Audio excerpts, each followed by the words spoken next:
Hindi po biro kapag nakakarinig tayo ng negative comments. Tama po ba?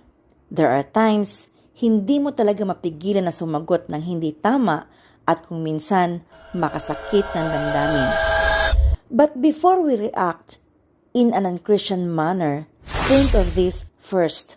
Number 1, everyone you meet is fighting a hard battle.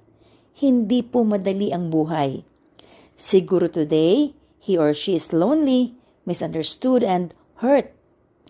Alam niyo po ba na ang indication na nasasaktan ng isang tao o meron siyang pinagdadaanan ay kung ano ang lumalabas sa kanyang labi?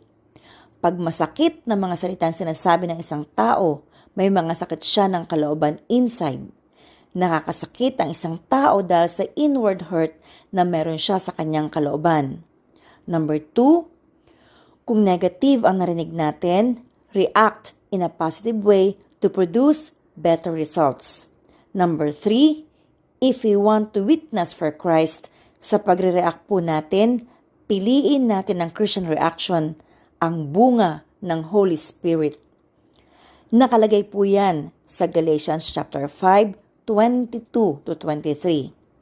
At hindi lang po ito dapat na makita during easy times. Dapat po, part ito ng daily life natin. Be kind.